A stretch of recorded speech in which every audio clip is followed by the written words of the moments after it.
Hello everyone, welcome to my channel. और सबसे पहले आपको आज तीज की बहुत बहुत शुभकामनाएं। आज के इस लेक्चर में मैं रोल्स थ्योरम के बारे में बताऊंगी, क्योंकि डिफरेंशिएबिलिटी के अगला जो टॉपिक आता है वो मीन वैल्यू थ्योरम्स आती हैं। इसमें हम Rolle's theorem, Lagrange's mean value theorem, Cauchy's mean value theorem ये सब पढ़ेंगे। और इसके बाद ये फिर रोल आता है मैक्सिमा मिनिमा का, कि उसको कैसे जज करना है for a function of single variable. तो आज की रोल्स थ्योरम की स्टेटमेंट अपन पहले देख लेते हैं, फिर बाद में उसको समझेंगे कि what does it actually mean. So this is the statement of Rolle's theorem that a function is defined. तो very first thing, function defined है आपका किसी भी क्लोज्ड इंटरवल ए बी पर, कॉन्टिन्यूअस है सेम क्लोज्ड इंटरवल ए बी पर, लेकिन differentiable है ओपन इंटरवल पर। एंड पॉइंट्स पर हम डिफरेंशिएबिलिटी की बात नहीं करते हैं। F of a equal to b, end points पे फंक्शनल वैल्यूज इक्वल हैं। Then there exists some C from this open interval AB, that means जो C पॉइंट है वो A और B नहीं होना चाहिए, इसके बीच में से होना चाहिए, और जिसके लिए डेरिवेटिव 0 हो जाए। तो सबसे पहले मैं आपको ये समझाना चाहती हूँ कि इस थ्योरम का मीनिंग क्या है actually, what is the geometrical interpretation of this theorem, and later on we will be discussing the proof of it. तो फॉर्मुलेट कैसे किया गया है इसको, कैसे हमने अप्रोच किया है इस प्रूफ को। तो सबसे पहले आप देखिए कि जो फंक्शन है वो डिफाइंड है, राइट, कॉन्टिन्यूअस है क्लोज्ड इंटरवल पर, एंड डिफरेंशिएबल है ओपन इंटरवल पर, साथ के साथ फंक्शन वैल्यू इक्वल है। तो आप देखिए इसका ग्राफ आप कैसा अज्यूम कर सकते हैं कि फंक्शन कैसा हो सकता है। ये function suppose this is my A, this is my B, तो आपका एफ ए और एफ बी अगर आपको सेम रखना है तो या तो फंक्शन आपका ऐसा हो सकता है, राइट, ताकि ये ए हो गया, ये एफ ए हो गया और एफ बी भी सेम ही हो गया, तो एफ ए और एफ बी दोनों सेम हैं आपके, ओके। या फिर आपका इस तरीके से भी ग्राफ हो सकता है कि हम इस तरीके से डाल दें लाइक दिस, तो ये भी चलेगा, कोई दिक्कत नहीं है। ये दोनों ही एफ ए और एफ बी हैं, और ये आपके कॉरेस्पॉन्डिंग ए एंड बी है। और भी कई तरीके से जाके आ सकता है, ये इस तरीके से भी जाके आ सकता है। सपोज कई तरीके से चल के आया और ऐसे आ गया वापस यहाँ पर, राइट, बीच में इसने कई फेजेस लिए, and later on it ultimately came back to FA and FB।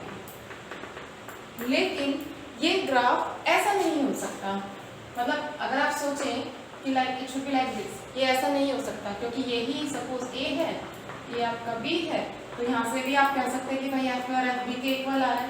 लेकिन इस केस में जो डिफरेंशिएबिलिटी है वो नहीं आपकी जस्टिफाई हो रही है। फंक्शन डिफरेंशिएबल है, दैट मीन्स हर पॉइंट पे आपको यूनिक टेंजेंट मिलना चाहिए, आपका कर्व स्मूथ होना चाहिए।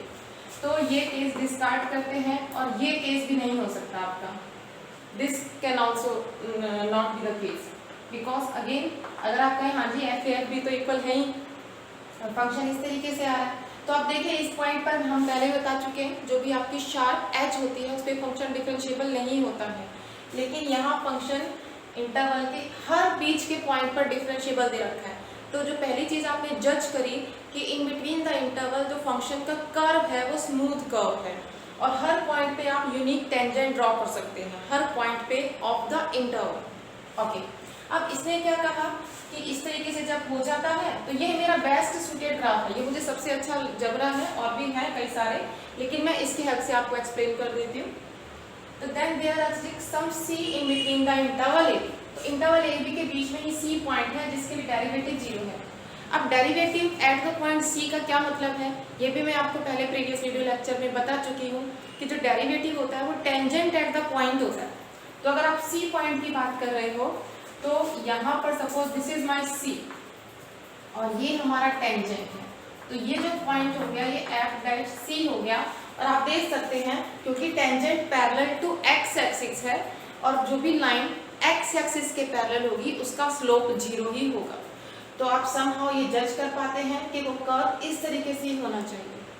तो इसका मतलब जो टेंजेंट है सी पॉइंट पे वो पैरेलल टू एक्स एक्सिस होना चाहिए। So this is the geometrical interpretation of the Rolle's theorem.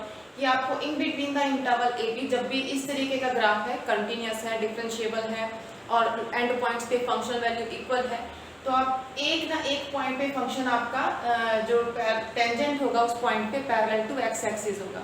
Actually यहीं से कंसेप्ट मैक्सिमा और मिनिमा के भी आते हैं, ये हम आगे चल के आपको बताएंगे कि वो कैसे देखना है ग्राफ के थ्रू ही। तो यहाँ से भी आपको इतना पता चल गया कि रोल्स थ्योरम का क्या मतलब है, कि अगर ये सारी कंडीशन सेटिस्फाई हो रही हैं तो किसी न किसी एक पॉइंट पर आपका जो टेंजेंट है वो पैरेलल टू एक्स एक्सिस होगा। This is the geometrical interpretation of the Rolle's theorem.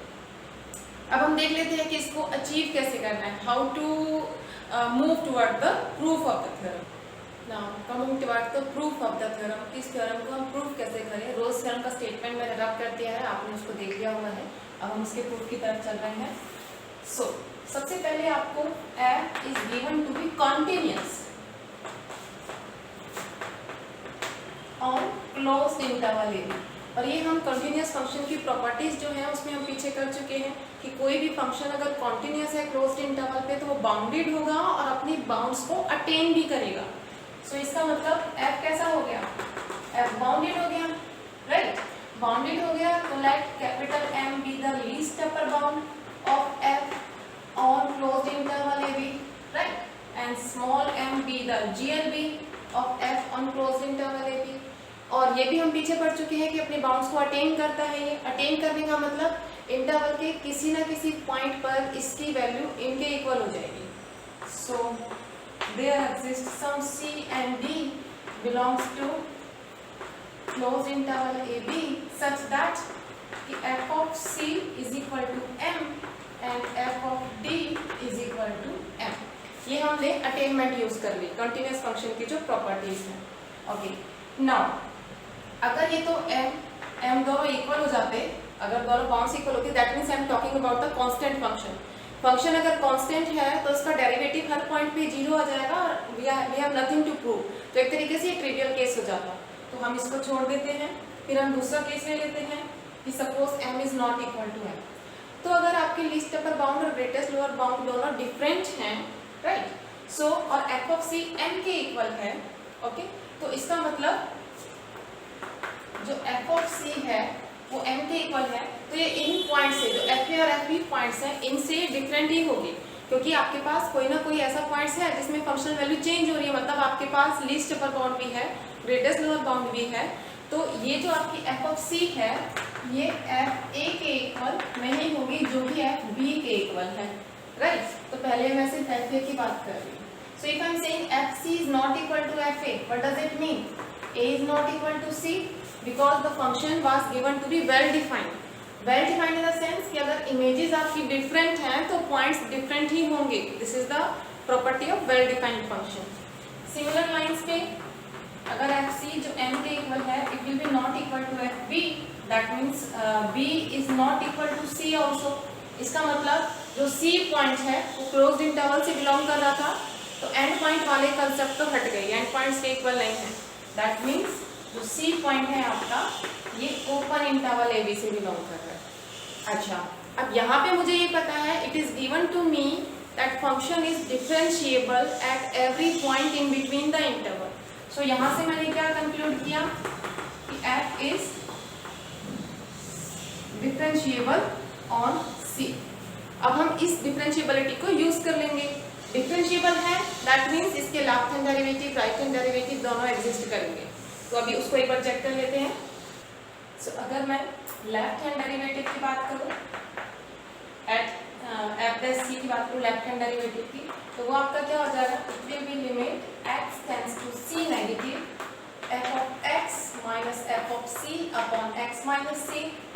और नेक्स्ट लाइन में हम इसको h टेंड्स टू 0 लिखते हैं और f ऑफ x की जगह c माइनस h लिखेंगे, बिकॉज हम c की तरफ जा रहे हैं, c माइनस h लिखेंगे माइनस के f ऑफ c। और यहाँ आपके पास माइनस h हो जाएगा। आप देख सकते हो एक तरीके से हम ये x की जगह c माइनस h लिख रहे हैं। सो ये आपका लेफ्ट हैंड डेरिवेटिव आ गया। और राइट हैंड डेरिवेटिव आपका क्या आ जाएगा? राइट हैंड डेरिवेटिव आपका आ जाएगा limit f of x tends to c positive minus f of c by में x minus c। It will be limit h tends to 0 f of c plus h minus f c by में h। तो ये आपके दोनों side के derivatives आ गए। अब इसको किस तरीके से हमको जज करना है कि ये कैसे 0 आ रहे हैं।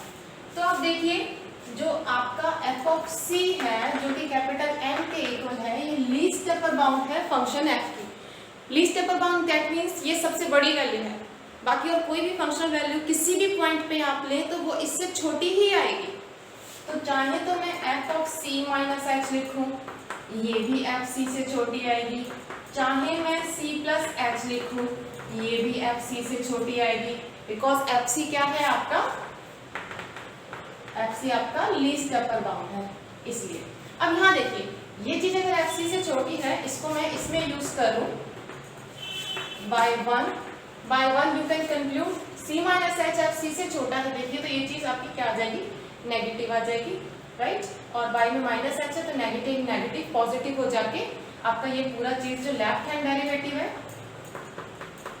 ये आपका पॉजिटिव आ रहा है।